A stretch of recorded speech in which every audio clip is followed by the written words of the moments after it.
I can't believe what just happened. With the third pick, the Houston Rockets select Jabari Smith Jr. He didn't look happy. He was expecting to be the #1 overall pick. Oh, we already had a fantastic spring debut by #2 pick Chet Holmgren for the Thunder. And tonight, we get #1 overall, Paolo Banchero against Jabari Smith Jr. If he was unhappy about Paolo going first and him not, maybe he'll take it down on each other tonight. Many people, of course, thinking Smith would go first before Orlando did the bait and switch and took Banchero, and Smith fell to the Rockets. I say fall, it was #3. NBA reporter Dave McMenamin joining us now from steamy Las Vegas with much more on tonight's matchup. Dave, what's the vibe there in Vegas surrounding these two top prospects squaring off tonight? Well, there's palpable excitement about this matchup because it's not just that Chet has already set the table by having that great little bit of taste of his career in Salt Lake City, but this is the type of thing that gets the entire league paying attention. I was in the Thomas McMack Center here in Las Vegas back in 2009 when Blake Griffin had his Summer League debut for the Clippers, scored 27 points, David Stern sitting courtside. The league recognizes that these are kind of tentpole moments for guys in their career if they go on to have a lot of success. So tonight it's going to be kind of a midnight madness feel. Out on the East Coast, a 10 p.m. tip-off, a midnight tip-off to see some of these top prospects. Of course, you got Paolo Banchero against Jabari Smith as the marquee matchup. In the later game, you got the two Boeheim brothers out of Syracuse playing for Detroit. You want to stay up and watch that one, too. Oh, a little sibling rivalry. You got to love that. Certainly, Dave, as our Lakers reporter, we're not going to let you get out of here without talking about them, right? And comments from their new head coach, Darvin Ham, about Lakers guard Russell Westbrook. And this comes from Anscape's Mark J. Spears. Ham said in part, we're going to take this so you can read it, "I love Russell Westbrook, man. Just his mentality, his approach, just to see him, a guy that magnitude and everything he's done in the league to get hated on. But being me, I got a wholehearted plan, a clear plan on how I'm going to use him. I showed it to him, sat down, brought stuff up for him. I think he's going to flourish. We ain't going to try to curtail his energy. We're just going to diversify it, redirect it." Sounds a lot like my money dude when he's asking for more money. So I want to ask you this then. Ham went on to say that he did see Westbrook as a starter with the Lakers. I don't know, Dave, how should we interpret Ham's comments? I think we interpret it as being very savvy and very smart for a first-time head coach. Mark's had a long-time relationship with Darvin that allowed Darvin to open up and speak frankly about the situation he's entering into with the Lakers. But of all the things that went wrong last year for the Lakers, and there were a ton, one of the primary things that didn't work was the relationship or lack thereof between Frank Vogel and Russell Westbrook. So Darvin Ham, there's a chance, maybe even a good chance, that Russell Westbrook will not be on the Lakers come opening day. But if he is, Darvin Ham is laying all the proper groundwork, showing deference, showing respect, because if the Lakers do go into the season with Russell Westbrook, the last thing they want is another situation where it's coming to heads between the head coach and Russell Westbrook. Because, listen, they really want to make up for last year as an organization, and putting their best foot forward, if Russell Westbrook's a part of it, will be a #1 priority for Darvin Ham. Listen, it's been really low-hanging fruit to pick on Russell Westbrook, but he has earned that respect. He will make $47 million next season in the final year of his 5-year term. Suns, the Heat, the Raptors remain the top contenders right now. Nets guard Seth Curry joining us now on behalf of American Century Golf Championship here on SportsCenter. Okay, it's been a week since your teammate Kevin Durant requested a trade here, Seth. I think everybody wants to know, what was your initial reaction? These days in the NBA, I'm never shocked by anything anymore, especially these last few years I've been through, getting traded to Philly, going through the Philly debacle, and then going over to Brooklyn now. I feel like I've experienced a lot in these last 2-3 years. So, like I said, nothing surprises me. As a Philly guy, I can't wait to ask you about the Philly debacle. We'll hold on that for a second. Let's just talk about the trade involving you and Ben Simmons and Andre Drummond to Brooklyn. You joined KD and Kyrie with the hopes of a deep postseason run, but you guys get then swept by the Celtics in the first round. Then the trade request by KD. The future of Kyrie's up in the air. How would you, as a professional player, describe the last 4 months in your journey? For me, it's been a good learning experience. It's been up and down.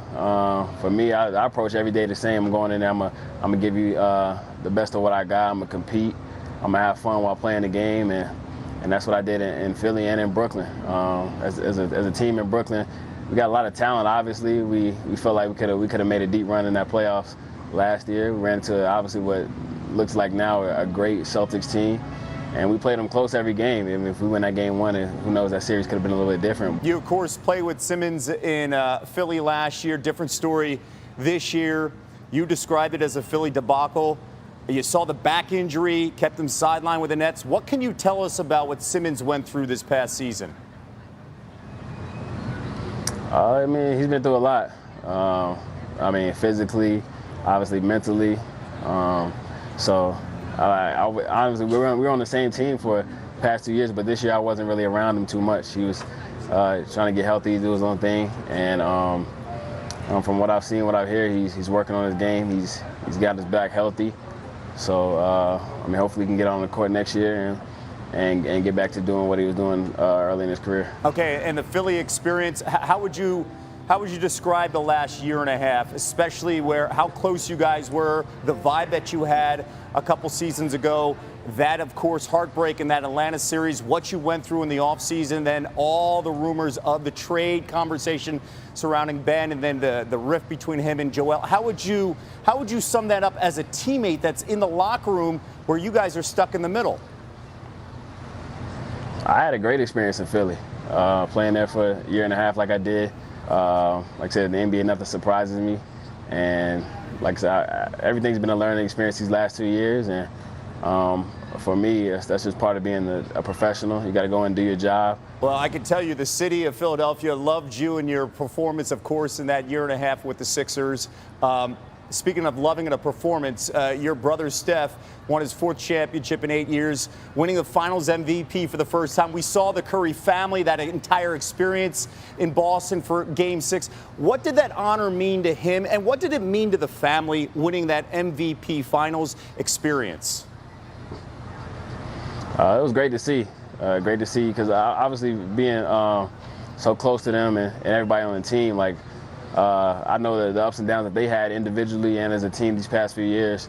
I've known Clay for a long time. I've known Draymond, all those guys. So I've seen some of them when they're at their lowest lows and then fighting back to get to the top. I mean, they're the ultimate competitors. So, I mean, they've earned it. They had to work for it. And whenever we're not playing them, I'm one of the Warriors' biggest fans. I want to see those guys do well. So it was good. If we're not going to win the championship, it's good to see them do it. Well, you guys are the royal family of NBA basketball right now. You're teeing off tomorrow in round 1 of the American Century Championship in the same group as your brother Steph and your dad Dell. Who's got the upper hand out of the 3 of you? We're going to find out tomorrow. All 3 of us have been putting in the work. I think I'm a little underrated coming into the tournament this week. Last year was my first year, so I was getting my feet wet, kind of learning the experience. I think I'm a much better player this year, so we'll have our wagers or whatever, and we'll go out there and see who's the best man standing at the end of the week. Now, before we let you go, the hat, underrated golf. What's behind that? What are the Curry family, what are you guys trying to do when it comes to the sport of golf? Oh, that's a big, big passion of ours as a family, really, just to try to help underprivileged kids and minority kids to get into the game of golf. We're doing it through the Underrated Golf Tour, obviously getting kids in those tournament environments that some of them can't afford. So I actually went to the 2nd tournament last week, and some of those kids out there got a lot of talent. So it's good to help them out, get them on a big stage, and hopefully get their careers going into college, and hopefully see some of them in the PGA and LPGA tours going forward. Phenomenal movement that you are doing in another sport with the family. We do appreciate you joining us here on SportsCenter. Good luck tomorrow and have a great offseason. The Lakers would need to send a 3rd team like the Spurs some draft capital to incentive them to take on his contract. During an appearance on ESPN's NBA Today, Adrian Wojnarowski mentioned the Spurs as a potential 3rd team to take on Russell Westbrook from the Lakers. A team like the Spurs could be a facilitator in a Westbrook-Curry deal, Wojnarowski said. You'd have to incentivize them at a pretty high level. That unwillingness of the Lakers to incentivize with multiple picks is still part of the reason that hasn't gone anywhere yet. that could change. The Spurs are a natural fit to act as the facilitator in any high-stakes, blockbuster trade. They have preserved a league-most $35.6 million in salary cap space after claiming Isaiah Roby and his $1.9 million salary on waivers on Tuesday. In such a situation where Westbrook is traded to the Spurs, the conditions would be ideal for a swift buyout agreement to be reached. San Antonio wouldn't take on any future salary obligations and would add valuable future draft capital in the process. The Lakers have been reluctant to move any of their future first-round picks in other trade discussions. With the recent development of Irving becoming available and desiring a move to Los Angeles, they have a prime opportunity to make a big move. Time is running out for the Lakers to win another championship with James in the fold.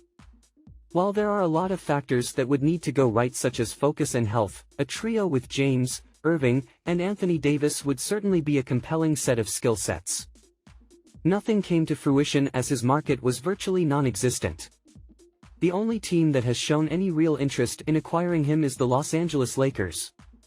That isn't overly surprising, as they need to add talent to the roster in any way possible, and LeBron James is pushing to team up with Irving once again.